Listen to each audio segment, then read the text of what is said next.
What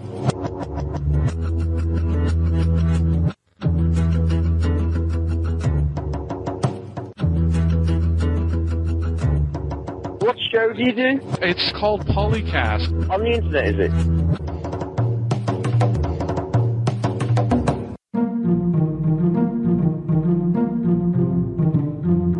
So much power at one's fingertips. It's amazing the attraction of this game. You mean none of this was real?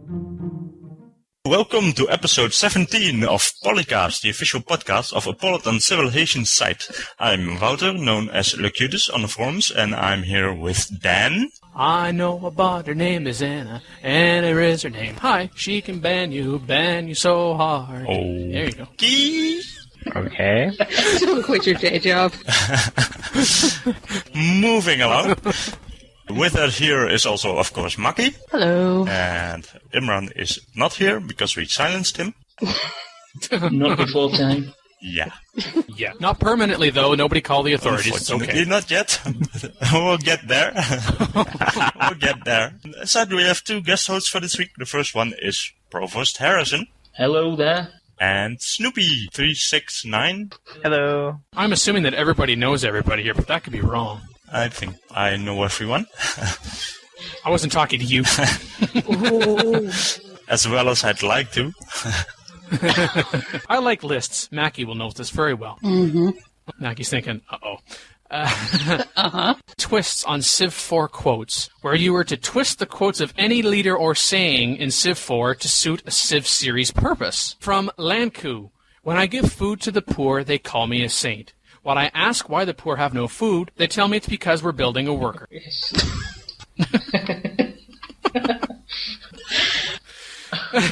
Gaius Octavius, never trust an Aztec you can't throw out a window. So true. Truly. Styles JL, he started this thread. Beep, beep, beep you. That's not nice. A game directed at Monty, I presume. Who put a recorder in the room when I was playing Civ? From Night Owl, what gunpowder did for war, Blake did to the AI. Oh, it's true. From Weasel77066, the master is greater than the sum of his vassals. That's a good one. And here's a great username, WoollyWoolWine83. Oh, say that 3 times fast. Never bring a sword to a gunfight, but always bring a gun to a sword fight.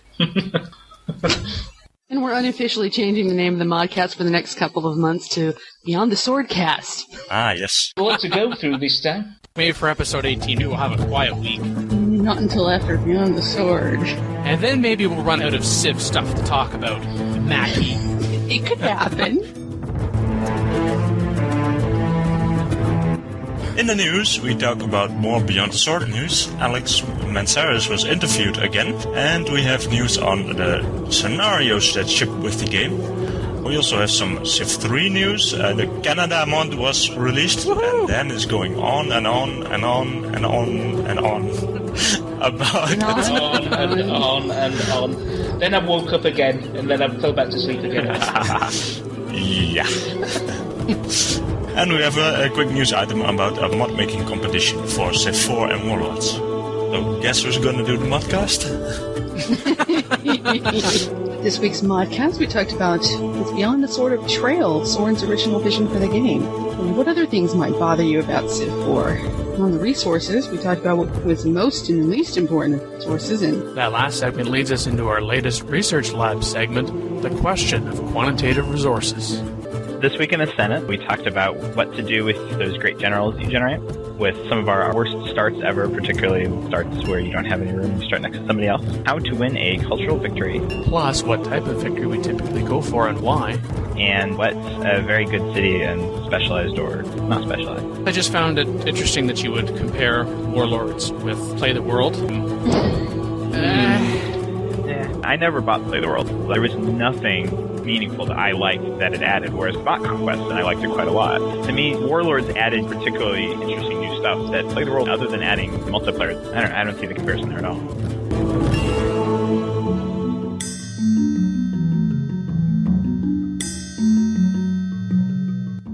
Play TM Sam Gibson interviews Alex Manzares. He's the lead designer and programmer on the Civilization 4 expansion Beyond the Sword, in case anybody didn't know. The byline of this write-up talks about Gibson probing Firaxis, but we really shouldn't say that here, since this is a family-friendly show. So, what did we find out? Well, I guess it confirmed how Warlords will tie in with Beyond Sword. The scenarios from Warlords will not be there, but the core functionality, so the great generals and stuff like that, will be in Beyond the Sword. A lot of people were wondering about that, so I guess that's good news. Yeah, I guess it's not really surprising. We had kind of a precedent set with Civilization 3 Conquest and Play the World. That's true. Still, a lot of people were wondering about that, so good to see it confirmed. I remember having this discussion on the bulletin board, and it seemed an odd point. I mean, I remember this even as far back as CivIV, where they added the previous functionality. You don't get any of the other bells and whistles, but in terms of the core changes, all those go through. Yeah, it would have been very strange if they hadn't done that. Yeah, it would also be really hard to develop that. Somehow make it work both for Warlords and for the regular game only. There's some info on the corporations as well, and some idea of how they work. But I've seen a few hints towards what goes on with these things before. I'm just curious what he means by a maintenance fee. How expensive are they to have? We discussed corporations in episode 16 a little bit, although I don't think we talked about the maintenance aspect. Yes, I think that's the only new thing I can recognise that it says there. Mercantilism blocking foreign corporations. I don't know about anybody else, but I really had no use for mercantilism at any time before, though I suppose if you believe or know you're going to be isolated from other civs for an extended period of time, you might want to give it a try, but now perhaps with the blocking of foreign corporations, they may come into greater use. Yes, it'll keep them from spying on you and getting money from you while you're building up your armies to go take them out. Yeah, there were a decent number of single-player games I had that I'd use mercantilism just because there was no reason not to. Because nobody else would trade with me anyway, because I made them all mad. You know, killing people, have you? It is the only time I use it. If you've got some very lucrative trade routes, you don't want to shut them all down. Right. Yeah, but if the other trade routes you can get with the other civilizations aren't as good as what you can get within your own empire, then it's great. Very true. I've never seen that happen before, though, mind you. Every once in a while. Or in the case of going to war and you know you're about to lose the trade routes anyway. Right. So no new resources. Yep. The foreign advisory screen is getting an overhaul. I would presume some of the overhaul could come as a result of espionage. You could get That your makes espionage sense. details on the same screen. That would make sense. Yep. Added considerable content to the modern era, new modern technologies. Lasers, superconductors, stealth. Oh yeah, and there were some new buildings names. Things like levees and... Transportation, industrial parks. New modern units, mobile SAM, mobile artillery, tactical nuke, attack submarine, missile cruiser, and stealth destroyer. Ooh. That sounds dangerous, doesn't it? It sure does. And the Cristo Redento wonder allows you to switch civics without anarchy. This has been interesting because that means it would act like or at least the most interesting part of the spiritual trait. Yeah, that really doesn't interest me, but I don't really play with the spiritual trait that much, so... Oh, you must. He doesn't need it on Dan level. And now you've got to get your spaceship to Alpha Centauri rather than just send it there. The AI launches before you, then you can catch up to them. And I noticed also you can customize it too. I mean, the appearance. Ooh, make it more shiny. Yeah. I guess the AI has gotten considerably better at its previous major weaknesses, which was conducting military operations, especially naval invasions. Really? Believe that when I see it. Yeah, they do say that every time, so... It is even stronger at managing its economy, and it also knows how to use all the new features that were added. Well, there goes my new strategy. And speaking of shiny, the graphics are more polished. Should be interesting to see what that involves, what exactly they're going to change about the graphics.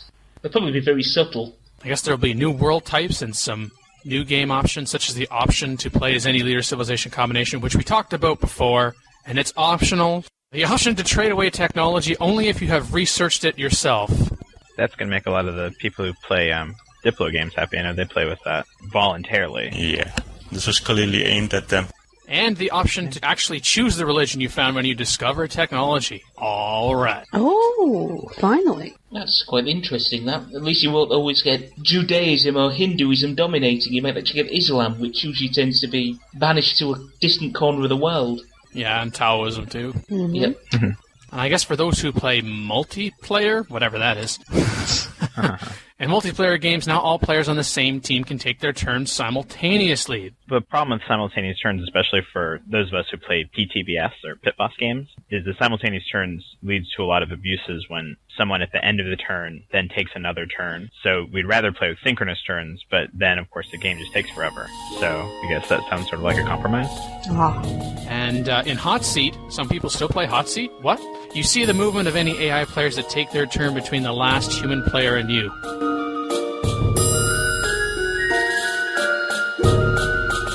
So yes, I got the scenario list in front of me. Some of these we've talked about before. Do we need to talk about Final Frontier? Probably not. Nope. Broken Start sounds interesting. Just don't know how that's actually going to play out in the game. The divided Russia. It's either purchase military units from the US or upgrades from the Chinese black market. Or just blow everything up. Oh, they're including Fall from Heaven and Rise and Fall? Yep, it's 2 fan mods in there. Fall from Heaven, the fantasy mod by KL or Kel or whatever you're supposed to pronounce that name. Is that probably the most popular mod for Civ 4 out there? So no surprise really that those guys got included in Beyond the Sword. And the Rise and Fall of Civilizations. It's also a pretty popular mod. Rise and Fall is hard. I played the Warlords one, 3 or 4 times, and I can't get anywhere near winning in it. Well, that sounds good to me. Most of the scenarios that ship with Warlords and the regular game are way too easy to win. So it'd be nice to have something that's actually a challenge for a change. Gods of old create a legion of religious zealots by demonstrating your greatness or by forcing their religion down everyone's throat. Isn't that a strategy? Yeah, I think it's how most people play. Yeah. Nothing new there. Okay. So we have next war, build clone armies and mechanized units in futuristic scenarios set in the 2050s. Giant death robots? You beat me to it. Yeah, that's probably what we saw on the front of the box. Yep. Woohoo. Oh, and there's another scenario that sounds pretty exciting to me. Crossroads of the world. Carve your fortune from the riches of 14th century Africa, Arabia and Persia as you trade, betray and battle your way towards ruling the crossroads of the world. That sounds like a pretty exciting, interesting topic. Sounds like something different. It's not something that's been covered before. So anyone in particular you're looking forward to? Which one's the easiest? The world builder one. Yeah. The one with giant death robots appeals to me more than anything. I guess I look at the list, and the only one that really doesn't excite me terribly is the World War II one, simply because we have quite a few World War-themed scenarios. Not anything against it, but I like the variety that we're getting here. Yeah, that's true. I personally prefer historic scenarios. All the futuristic stuff and the fantasy stuff is not really for me, but there's something for everyone here, so that's good. Yeah, I think I already said last time I was looking forward to Final Frontier. I know, I'm a space addict. Oh, Mackie, you're into sci-fi too? Dreamy. Oh dear. Key!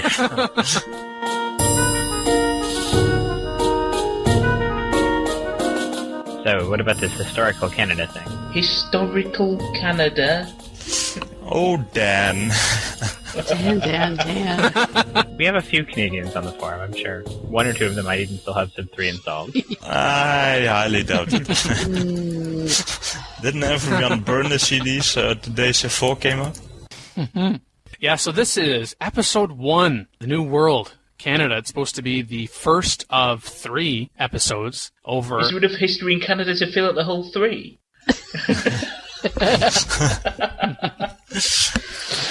Is there enough history to fill up even 1? This first episode here, again, historycanada.com. It's 89 megabyte download. You need Civilization 3 Complete or Civilization 3 Conquest with the 1.22 patch. The time frame is New France, 1525 to 1763. I'd never heard of this company before, this media and gaming company, Bitcasters. Development for this mod pack was sponsored by the Canadian government and Canada's 2 national history foundations. Covers 400 years of Canadian history, original soundtrack, and hundreds of original art assets. They spent 2 years in development on this specifically, and $1 million. 2 years? They could have made it for Civ 4 then. Why on earth did they pick Civ 3? The reason they went with Civilization 3 as opposed to Civilization 4 since this is geared towards history teachers and students of history in high schools, considering what the computers can run. Arts Technica, one of the articles I found that talks about this, linked through Google News, talking about how this has been 10 years in the making. The person who wrote this article said that in this case, the 10-year development period includes the conceptualization and planning of the project for educational purposes, not just a straight development of the game extension itself. Okay, that makes sense. Although it's kinda sad if school computers can't even run Civ 4. At least at the lowest settings it should be possible. It depends on where. In a not as affluent school district, they're not going to have up-to-the-date computers. And even in nicer places like where I grew up, they were still a year or two behind what I might have at home. 2K Games has also said that they are donating 100,000 copies of Civilization 3 to go with the mod pack, and perhaps that was an easier arrangement to make than to get 100,000 copies of Civ 4. Yeah, they just want to get rid of the stock. And it's great PR for them. Yep. What's going to happen with these 100,000 copies is 20,000 are going to be sent directly to high schools, quote, where teachers will be able to use it in extra credit assignments and otherwise experiment with the game in the classroom, unquote. Yes, so any consideration of including it in the curriculum, of which there is a different history curriculum in every province in this country. And then the remaining 80,000 copies will be distributed, this is interesting, directly to 12 to 18-year-old students through mail or retail outlets, likely by an as-of-yet undetermined sponsor. They mention the undetermined sponsor elsewhere. Someone asks about when are the other two volumes coming out, and they say, well, not until we find this yet undetermined business partner.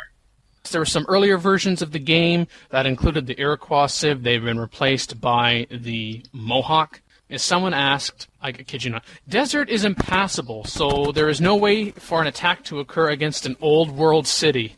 The response was, yes, that is correct. We did that to make sure that the old world was not destroyed rather than attempting to settle the new world. Who would do that?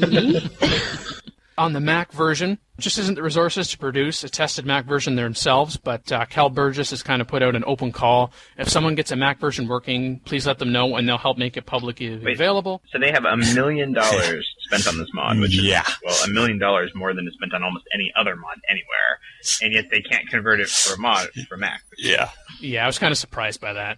Somebody do it for free. It does work with the downloadable version of Civ 3 from Steam.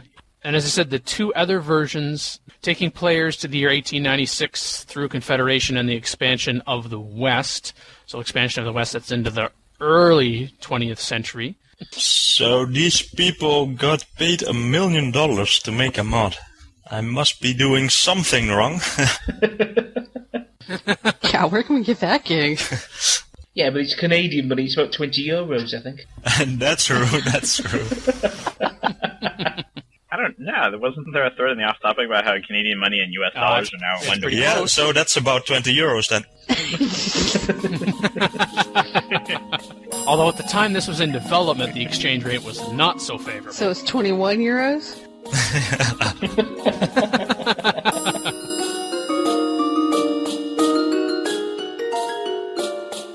The next topic is the Game Flood mod and map contest. So I guess the first thing we need to tell Game Flood, Civilization is a turn-based strategy game. Did you know that? Since they've said they're going to place Civilization 4 and the Warlords expansion listed separately under the real-time strategy category. Just rename it strategy. Come on now. And most people don't understand the difference anyway. Only nerds like us.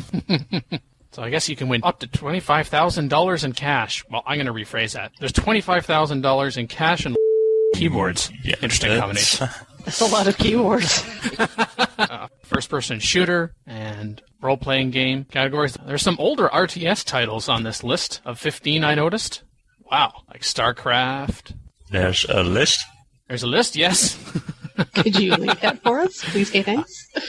Yeah, I suspect there are probably more people who play StarCraft and StarCraft Brood War right now than play many of the other games on that list. Yeah, and there's also another older game, Command & Conquer Tiberian Sun. Wow, both 20th century games. Woo. Other notable strategy titles, Age of Empires 3 War Chiefs and Warcraft 3. Definitely the first-person shooter category is the largest with 21 titles, including Half-Life 2 and Doom 3. The RPG is the smallest category with only 4 eligible titles. They're looking for people to submit and to nominate and recommend their favorite mods and maps, although it should be noted that if, for example, you are the creator of a map or mod and it is nominated, you can request that you not be included in the competition, although I don't know why you would do that necessarily. Some people have too much money. Yes, if I won $3,000, I'll go into the next highest income bracket, and that's more taxes for me, so no. All the keyboards you could ever want. All the more to throw out the window when your computer stops working. Absolutely, mine take a bit of abuse, except I'll go and get another one. I've broken this one. It's usually when Montezuma declares war. He's like, yeah! Or Isabella stops returning your contact requests. Talk to me! She's going to talk to you. She's going to talk to you with some conquistadors. Community voting is from the 2nd to the 16th of July, so it doesn't actually say when nominations are closed, at least I didn't catch it. So obviously before the 2nd to the 16th of July, I would assume, but First phase of the judging, where GameFlood members' downloads and approval ratings will provide the basis for the evaluations. And on the 27th of July, we will find out who won. 27th, you said? Yep. So pretty much when Beyond the Sword comes out.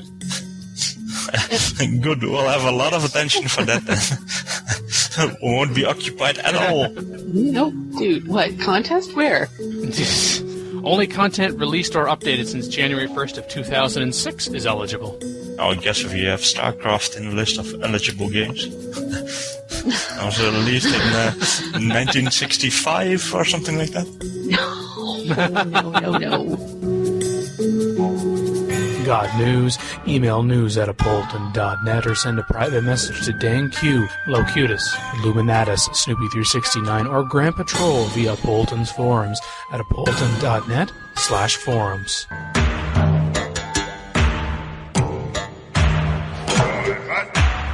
Modcast time? Yep. Yay! Woo!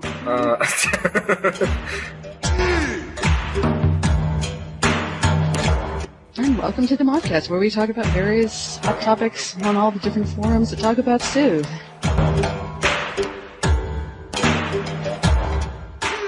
Monk Spider had a post in the Civ4 General forum basically suggesting that a lot of the features that Beyond the Sword adds, or has been announced to add anyhow, are not consistent with how Soren's original vision of Civ4, which Soren's original vision of Civ4, if those of you who are not familiar with this, originally and designed most of Civ3. He stepped in after the first Civ3 team basically all left, and ended up not making really the game he wanted, largely because he didn't know as much about Civ as he thought he did. There's a lot of interviews with him talking about the designing of Civ4 where he describes this.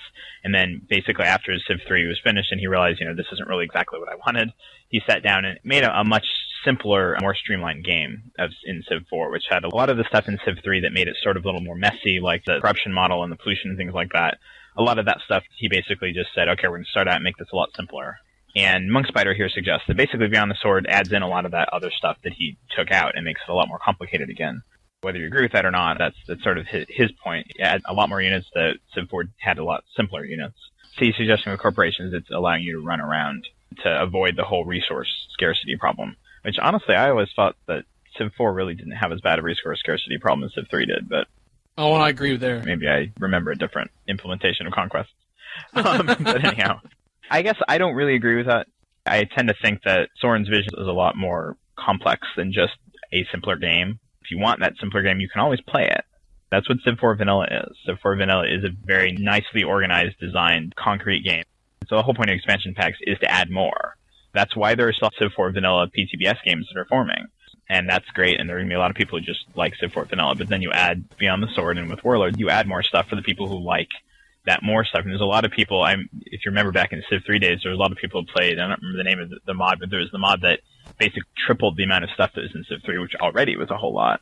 That's sort of the point of the mods, and sort of the point of the expansion packs, is to add that more stuff for the people who like it. People who want a more complicated, whatever, espionage system or whatever, If you don't like it, don't play it. Yeah.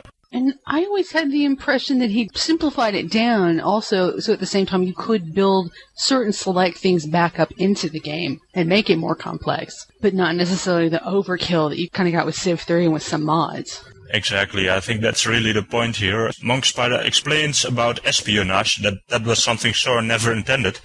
But that's simply not true. He did always intend to have a more complex espionage system.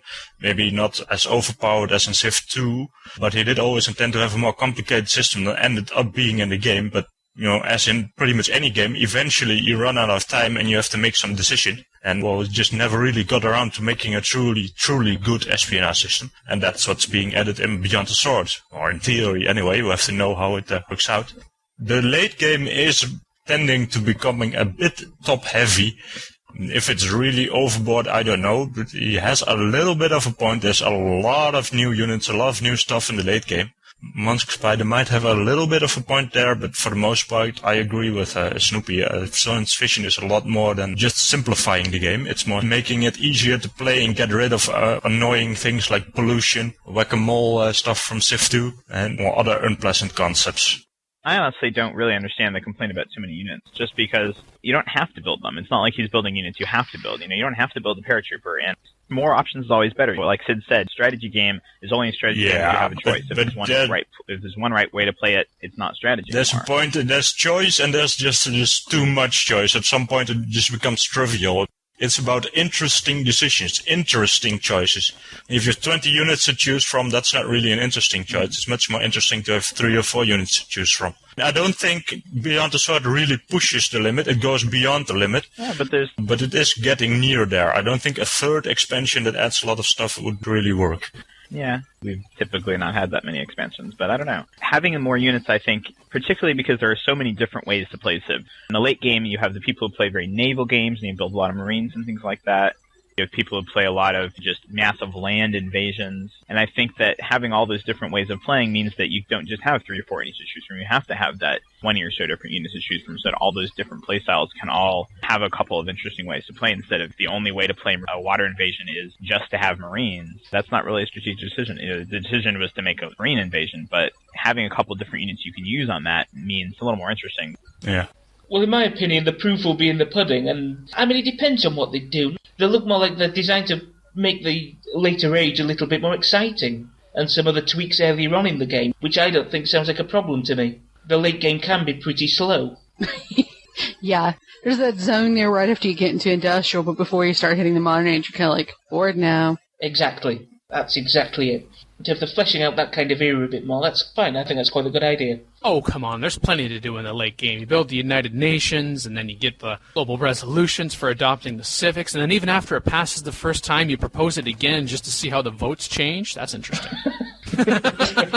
For Dan, maybe.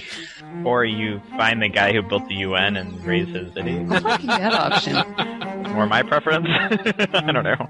Stupid anti-nuclear proliferation.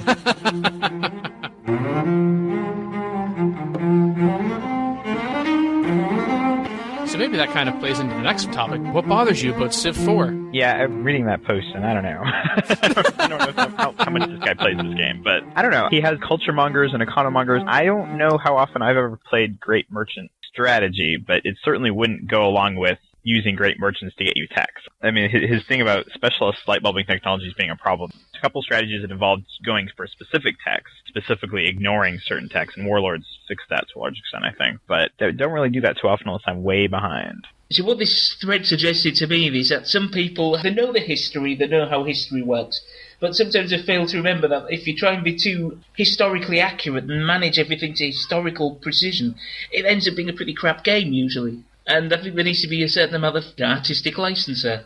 If you do everything like history, it'd end up pretty rubbish. Yeah. A lot of the questions, you want to go for something that's better gameplay, or do you want to go for something that's more historically accurate? And exactly. I don't know about you, but I want something that plays better. Yeah, Civ is more about alternate history, not strict history by the way it happened. Yeah. Yep. Although I have to agree with this person who said, why can't caravels carry settlers? I was just going to say that. It's balance, isn't it? If caravels carried settlers, then that would make a very, very big balance issue. Yeah. There's no way, because then, anybody who plays on archipelago maps where there's not galley contact available, that's the whole point. And it's the whole point of the Terra game, the Terra map, which not very many people play with, I don't think, but the whole point of that is you have this other continent that you can go build in once you get to astronomy, but you have to get to astronomy first. You have to be able to actually build galleons in order to get over there. If you make Caravel's area able to carry settlers, then... Bit rubbish as well, having two very separated areas where you can't trade between one and the other, unless, of course, they change their prerequisite technology to optics. Yeah. Don't worry, Mackie. We'll find a modder where we're appreciated. We'll get what we want. No. I can mod that for you guys real easy if you want. But anyhow, I have to say, a lot of the posts in this thread look to me like they're just balance issues. Like they're just, why is there a limit on the number of spies and missionaries? Well, because otherwise there could have some serious balance issues where you end up, it ends up making religion way too powerful, or it ends up making, can't actually get out of my mouth the words espionage is too powerful. But if I imagine having a spy sitting in every single city, just you know what everyone was doing, that would take away the whole point of spreading your religion around, for example. A lot of these issues are just balance issues, and that's exactly why it is that way.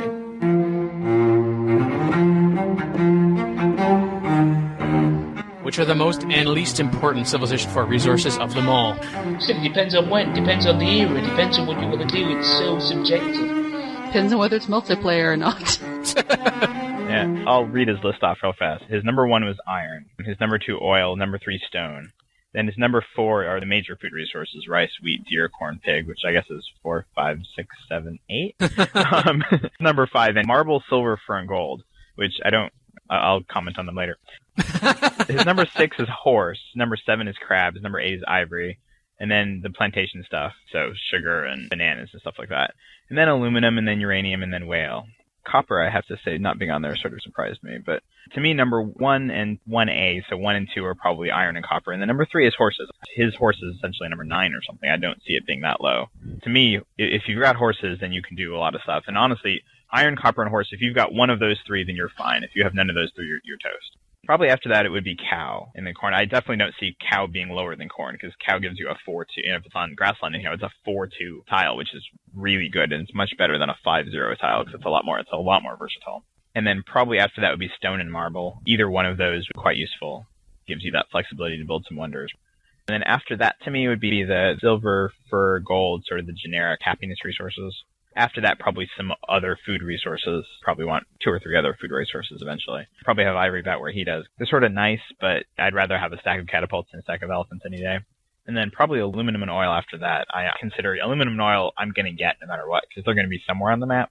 I don't care if they're in my particular area. If I see aluminum and oil, if I don't have them, then I'm going to go find them. The same with coal. Coal is probably more important than either one, because then I can build railroads at least. And then the elusive whale. Definitely whale on the bottom. I don't think I ever use whale. It takes too long to be allowed to use the whale. By the time you get it, it's a very short window. Yeah, more so than anything else. Have to have, I think, optics, right? That said, I do like the little abysmal little tundra towns. I get enough of those in our multiplayer games. That... Oh, now bronze and iron's an interesting one. Bronze is very good, I think, if you get it early. But if you don't have it and you have iron, I don't find bronze of that much use if you've got iron. But it's great if you can get bronze on bronze work and hook it up quickly. And I think he's undervaluing horses a bit, because we all know that chariot rushes can do a lot of damage. Well, and especially in chariots now, with warlords making chariots have a bonus against axemen. I think that was the problem before. That was the problem in vanilla, where horses weren't that useful, because if you didn't have copper or iron, someone would just axeman rush you every time and just destroy you. Yeah, they finally have a proper counter for the axes. I do like stone and marble. They come in handy for building wonders. I'm sure everyone agrees on that. Yep. And at the other end, of course, there's whales. I've got nothing against whales. You just never bloody see them. I mean, it's... Oh, what's that? Or it's not worth moving your city one tile over just to get the whale. Oh, I could build a city in the middle of the Arctic to pick up a whale. Wonderful. For one or 2 happiness, which you don't need by that point anyway, usually, so... Yeah. I'm thinking he must be playing on lower levels to not value the plantation stuff as much. Because there are some maps where you have health problems, and you really need the bananas and the spices and the sugar and everything else. And then there's incense if you've got multiple cathedrals as well. Yep. Incense can generate one hell of a lot of happiness. I find the most useful, and I actually broke it up to a most useful and least useful. But yeah, iron and copper, I was really surprised as well, with everyone else not to see copper on the list, because that is a decent iron substitute, though. If we're not needing iron offensively for the swordsman and pikeman for defense, I would have probably ranked those 2 pretty well evenly. After that, number 3, gold, gems, silver. You want to help prevent an early economic collapse. You can see the dye and the incense and then the silk, spices, and sugars you were saying on certain map types with the health considerations, but with the gold, gems, and the silver, there's no need to wait to be able to cultivate them. Oil, I put for number 4. just as a later game lifesaver, although, of course, iron and copper have got to be the early game lifesaver, because if you don't have those, then who cares about the later game? Mm-hmm. But oil, you will be in considerable trouble in defense of your skies and softening up defenders in the later game and going on the offensive. I would place uranium here, but particularly in kind of a water-heavier or heaviest maps. This original poster here thinks uranium is too easily countered, but like Mango, I think he's focusing too much on ICBMs being knocked out, because uranium is a substitute for oil and being able to build modern naval units. Which is quite interesting, because you can even use it before you've discovered fission. We like to play with glowy rocks. I was about to say it's also very shiny. And I'd put stone, and just a half level kind of below that in the ranking would be marble, again, as I've already been saying, in the builder resource consideration. And yeah, I would agree with everyone. I was really surprised in how low he put horses. The opening poster says you generally either love or don't care for this resource, especially on larger maps, but not even necessarily. Once you hit knight and then particularly cavalry, I don't think any land unit is matched, let alone bested, in both strength and speed, best combination until the tank, but also horse are great pillagers. Nice send a cavalry stack in and yes. just pillages, by that point in the game, towns, presumably. You have seriously crippled his economy. He's done for the game, pretty much, at that point, yeah. Number 7, coal. Ironcads, blah. But railroads, oh yeah. I put aluminum at number 8. Hello, spaceship. Number 9, pigs and fish, just for the food yield. And they're also known at the outset of the game and cultivatable early on. And then in 10, I put, almost all of these start with C. Clam, corn, cow, crab, sheep. Also known pretty well at the outset of the game and cultivatable early on, but just not as high food yield. As for the least useful, guess what number 1 on my list is? Well, surprise. Banana at number 5 and sugar at number 4. But I think part of that's, again, dependent on the map type, especially with the sugar. I'm a Stonehenge person, and then Oracle. I put incense at number 3. Is it true that incense is only in deserts? I've only ever seen it in deserts. I think so. I put furs at number 2 in terms of being the least useful, as those are only near the polar regions, and they also go obsolete right now. But with incense being number 3, I would have almost combined fur and incense, except that being in deserts, desert is more likely to be surrounded by more useful terrain, and it also doesn't become obsolete. Floodplains, anyone? I have to say, incense is more useful than that in harder games. In an Emperor game or even a Monarch game, you have that incense and you have 2 or 3 cathedrals. That +4 or whatever happiness you get from it is really quite useful.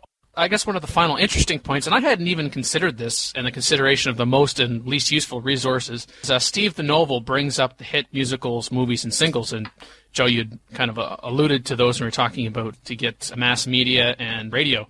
Except Steve the Noble poo-poos these, and he put them essentially on his least favorite list. I wouldn't put them on either list as either a least useful or most useful, despite needing a great wonder to obtain, and therefore you restrict the availability. If you're on the larger maps, its appearance in the later game, I think if it really maximized, you can export it, the extras, to other civs for considerable gold per turn, or perhaps by that point, they've got some later game resources that you don't have. Or happiness resources you didn't get. Exactly, that they wouldn't even consider trading to you, except even if they did for something exorbitant. Right.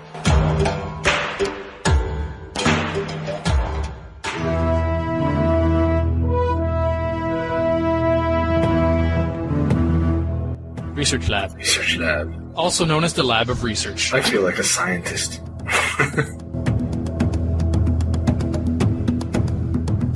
Welcome to the Research Lab, where we explore game concepts or ideas that are not in Civilization yet, but they might be in the future.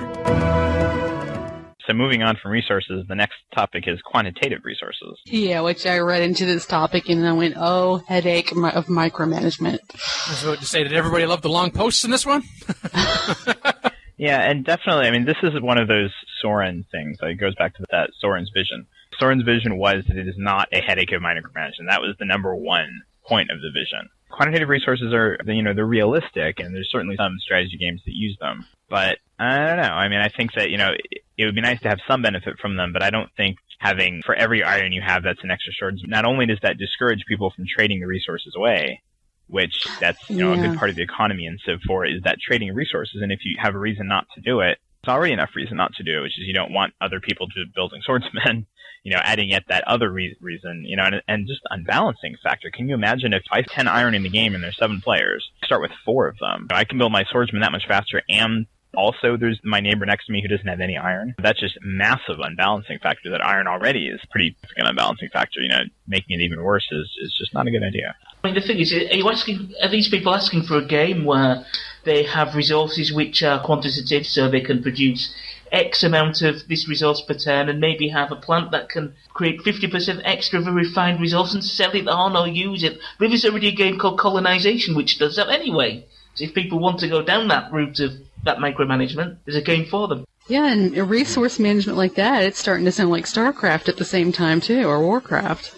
Yeah, and indeed the person who started this thread, Gaius Octavius, says a model similar to what's in Colonization is probably the way to go. So he says. I could see it being interesting for a scenario, if you wanted to have something like set in the ancient world and you managed to get some iron first, that kind of a thing.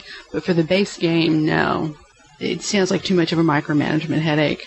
The other issue with it, from the balance point of view, is if you're going to have this advantage from having several resources, you're going to have more resources. How often do you really have 2 irons or 2 horses? You don't even really have it all that often. So it would make it sort of this minor feature that just, if someone happens to luckily get a couple of one resource, they get a huge advantage and just win the game easily.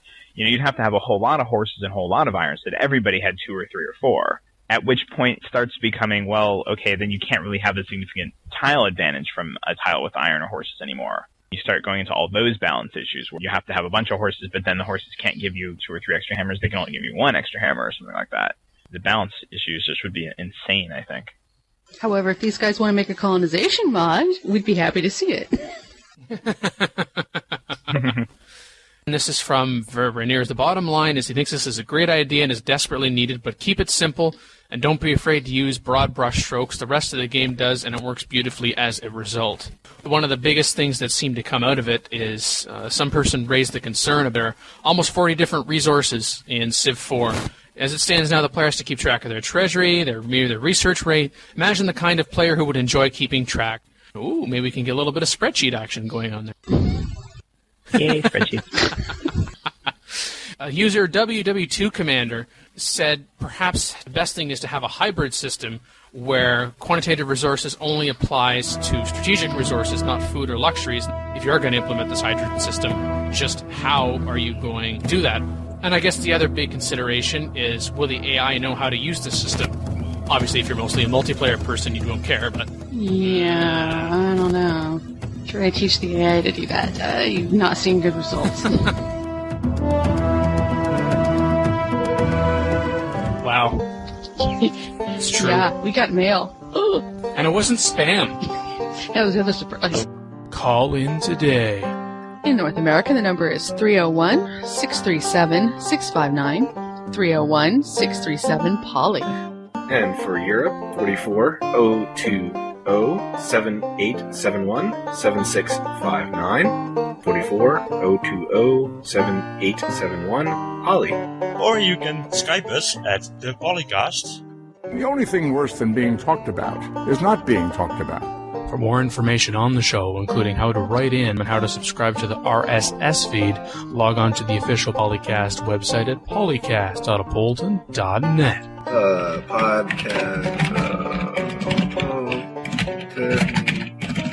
Type more quietly. Yeah, Man. seriously. That is nasty. That's what my freaking keyboard makes, damn it. Shall we move on, I guess, to the Senate? Not the real Senate, but our Senate. Oh, right, that's politics. Oh, sorry. Welcome to the Senate. In this section, we talk about game strategy. So great generals. 2 threads on this, one back in April, where user SM Baker-esque asked what other Civ 4 players have been doing with their great generals. And then late last month, Grant Patrol asked the similar question. So what does everyone do with their GGs? I pretty much make a constructor, unless I'm in need of having a level 3 or level 4 unit. But most of the time, if I've got a great general, I probably have already got a level 3 or level 4 unit to get that heroic epic. But I mostly just try to make a constructor my first couple, because I tend to go for the more unit spam type. I usually have plenty of money, so I just build lots and lots of units and having those 5 experience points units to start out with. Yeah, it's usually a lot easier with me. I'll use that first one on a unit, and then I'll use him to get up to the higher levels that you need for, like, West Point and the Pentagon, so I can have that later. One of the things I try and get as well is if you have a stack that's knocking down a lot of cities, is to have a Medic 3 with them. If a lot of your units take a lot of damage, you can recover them very quickly and start moving on again. Yeah, the best thing to do is indeed to use them for extra experience for your new units. But I usually use the first couple to attach them to units just because it's fun. Well, how do you think I get that guy up to the level where I can get the Pentagon? That's what the first guy does. Yeah, but maybe 1 is good to have as to attach to a unit for the experience. But beyond the first one, you don't really need great generals. But they are a lot of fun to play with, so that's usually what I do. Yes, there have been some threads in the past where people have had units with staggering amounts of experience. Hundreds upon hundreds of points. It looks like the entire unit on its own must have conducted several wars, and probably a few reloads as well in there, I strongly suspect. Yeah, kind of. That's really sucks if you have a 200 XP unit and you actually lose it. Exactly. So hence you get these stupid amounts of experience. It must have started off as a chariot long in the distant past, and either a helicopter.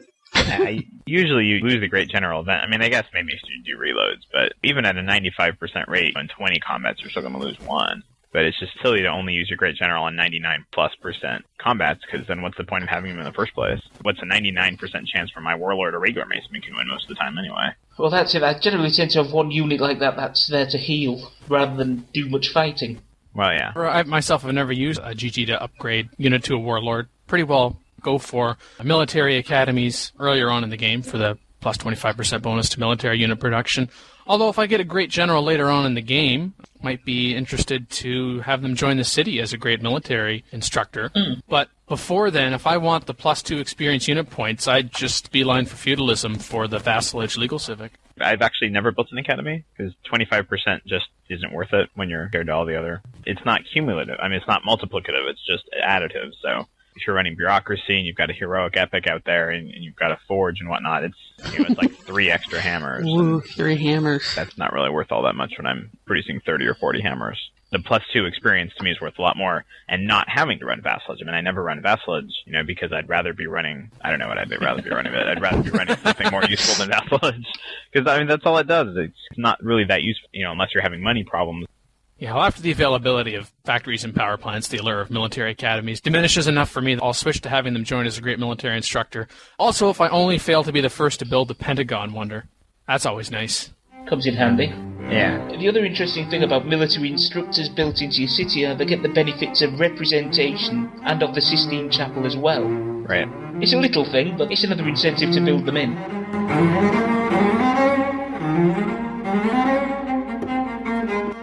The next one is nowhere to run in the early game. I don't know if anybody ever saw this thread by Dauphin, which he posted a few weeks ago, where he automatically positioned within a few squares of another neighbour, and he moved up and he was on a peninsula blocked off by a mountain. You could only build one city. Yeah, I saw that, yeah. I've seen it in MP. Yeah, that's happened in Raw's Saturday night game a couple of times. Who was it? Was it DD that got that last time, Yeah, I think? He was Persia, but he was blocked off, and he could... Yeah. But that usually happens because the map only has a certain number of starting points. Yeah. It has certain spaces that it considers an acceptable spot for a starting point. If you only have 5 of them on that map and you have 6 players, well, that's going to happen. One of the players is going to get stuck next to another one of them. It also tends to happen when you have a smaller map. Mm-hmm. If you set it to a high sea level, so you have very small landmass. Right.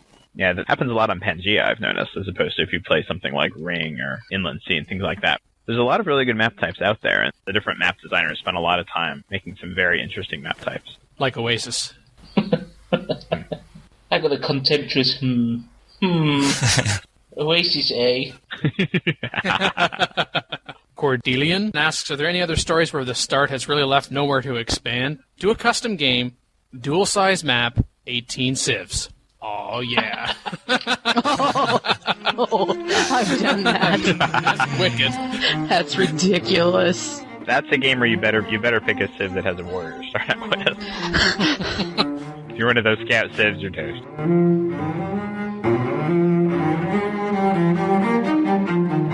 The next is tips for a culture victory. Although, again, I have to reiterate what I said in the last episode. Who wins a culture victory? What? I like cultural victories sometimes. It's actually a fairly hard one. If you're playing at an appropriate difficulty level, it's actually fairly hard. Anything a monarch or above is fairly difficult to get.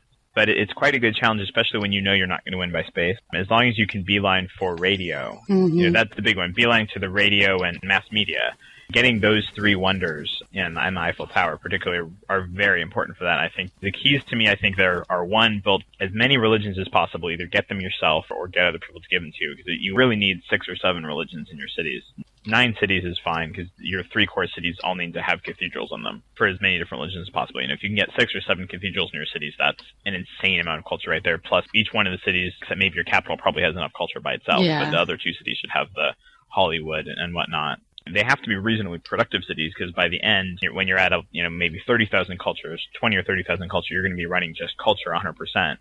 And producing culture also with instead of your hammer. That's what usually helps me over the top. Yeah, you can get 800, 900, 1,000 plus per turn easily by the end. That's quite a bit. Great artists. A lot of people try to use great artists for the 4,000 or depending on what map size and speed you're playing on, whatever culture. But it actually, unless you're very, very late in the game, make sure and don't do that. Instead, settle them, because when it's multiplied by that 400, 500% multiplication, actually gives you quite a bit more over the long run, unless you're in the last 20 or 30 turns or so. Yeah, I've got that going into PBM right now, where it's too late in the game for me to settle them, because I'd get less than the 4,000 I would get just for using them to create the great work. Right. So. And there was K Mad Candy in the thread. He's holding on to a number of his great artists for a later game culture bomb. He says, quote, "I'm refusing to even learn chemistry so that Parthenon doesn't go obsolete." Wow. That's not an entirely uncommon strategy. I've seen a few people in other games who are refusing to learn chemistry for that very reason. They're really going after the great whatevers. Though by reasonably late in the game, you ought to be able to get enough other multipliers that it's not that big of a deal. What's the, I don't recognize your tanks, I have the Parthenon. Uh-oh.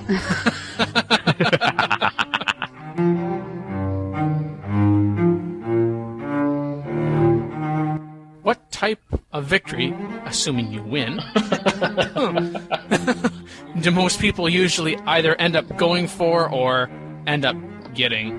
It depends a lot on the start. Cultural victory, you sort of have to decide fairly early on, but it's fairly easy to see the kind of start that you need a couple of religions and you need 3 pretty good solid cities. If you've got those 3 pretty good solid cities and you've got a couple of early religions, then absolutely, that's a no-brainer for me.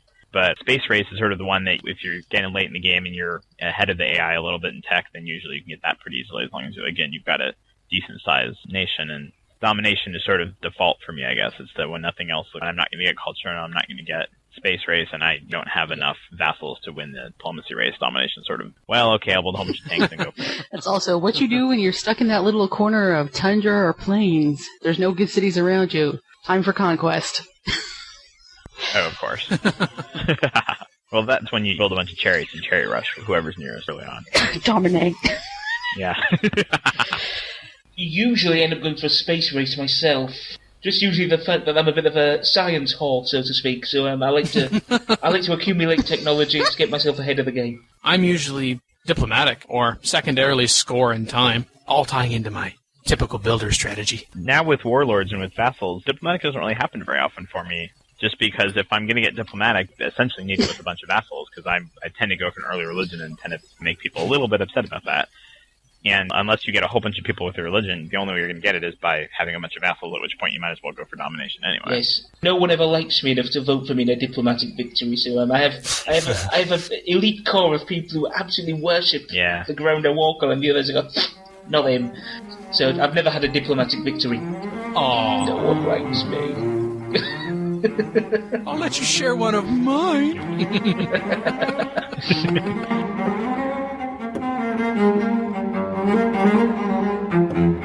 So, what's a good city? I have to say, a good city for me usually is one with a whole bunch of floodplains. I'm definitely a floodplains guy. When I choose city, civs almost always pick a financial one. I love floodplains because not only can you get the great tech cities, which is usually what you do with them, but that one great person generating city. If you have 4 or 5 floodplains, then you just farm those and then you basically have as many great people as you can possibly generate as quickly as possible, and especially if you can manage to get 1 or 2 plains hills or something that'll give you enough hammers to get a couple of wonders. Yes, floodplains are very versatile. You can farm them to make a bunch of food and have that great person city, or you can plunk the cottages on them for a lot of gold, or even both in the same city, depending on how many you have. Floodplains and nice hills. Grasslands on a river are also nice. Yeah. I'm actually realizing, and I'd never really played with workshops before, but a plains with a workshop on it, once you've passed guild, just as good as a plains hill. You can see that 0-4. Because I'd always sort of assumed that I wouldn't want to give up that food. Yeah, I made the same discovery this week as well, incidentally. Yeah, I noticed that especially before biology, it's a lot more useful that way, especially if you have a bunch of grassland on the other side or something. Yeah. I think the only issue with that is going to be the health consequences of having quite a few workshops. If you're doing alright for health, I don't suppose it's a big deal, but... Yeah, got plenty of health. Not usually a problem. Well, I very rarely had health problems. So I guess a good city is a versatile city. I don't know. There tends to be a lot of specialisation in cities. Some cities are better for pumping out wonders, some cities are better for having a great leader, some are better for science. Well, you'll end up with one that tends to have a military speciality, for example. Right. Yeah. Heroic epic and whatnot. But don't put your Wonder City on the border. No. That's just like bait. Apolyton University. Oh yeah, that's right. We do have that. If people do want to learn how to play Civ better, there is a good way for competitive playing to have other people give you advice. That's the Apolyton University. And we would find that where? Jeez. Apolyton.net /forums? Wow, how could I figure that out? I don't know. Apolyton University. Sometimes I wonder.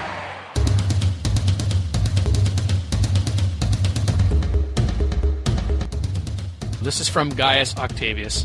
Outfitting an army, 5,000 gold. Building a navy, 3,800 hammers. Switching to police state and theocracy, 2 turns anarchy. Seeing the expression on Isabella's face when you invade her country with 500 tanks and 80 stealth bombers? Priceless. There are some things money can't buy. For everything else, there's Civ 4. 500 tanks. I don't know what difficulty level he's playing on. You can get a stack of 500 tanks. Or how big of a map was that? 500 tanks.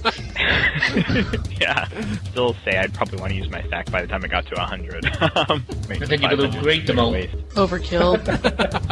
Although, oddly, I don't think the 80 stealth bombers is overkill. No, not at all. Not for Montezuma or Isabella. I think it's quite justified. Hello, that was my phone, I'm afraid. Hang on a second. Okay. Not a PolyCast without someone's phone ringing. It's better than Imran's phone. Oh. This is not vibrate. Yeah. Alright. Another PolyCast is in the can. Are you suggesting we put it in the garbage? That's not very nice. No, I think that's what usually suggests. Yeah. or Yeah, at least it's getting long. Actually, I'm very disappointed hasn't necromanced any of our threads recently, or said how awful we are. He's been busy necroing other threads. We miss you. Come harass us. Who should do the outro? Unless Rich or Joe feel up to it, I nominate Mackie. Please say you're up to it. Please say you're up to it.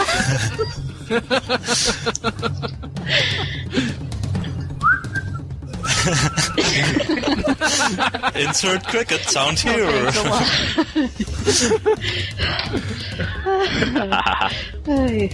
Thank you for joining us on PolyCast number 17 this week, and I've been Provost Harrison, Richard Harrison, and the host has been Mr. Daniel Quick, DanQ, Makahlua, Joe, more commonly known as Snoopy369, and Wouter, Snijders, or Locutus, as we more commonly know him as.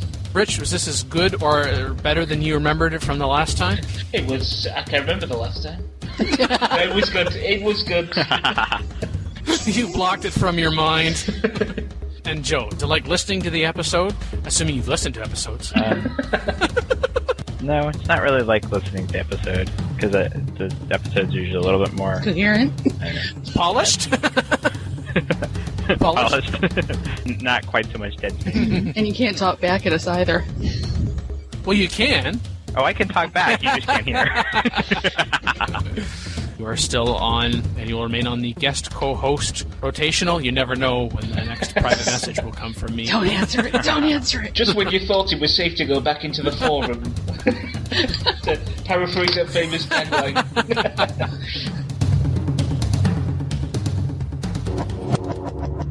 Record date June 9th, 2007. Soundtrack courtesy Civilization 4 and its Warlords expansion pack. Stargate Atlantis Clips copyright MGM Global Holdings Incorporated. Copyright 2007 Apolyton Civilization Site at apolyton.net.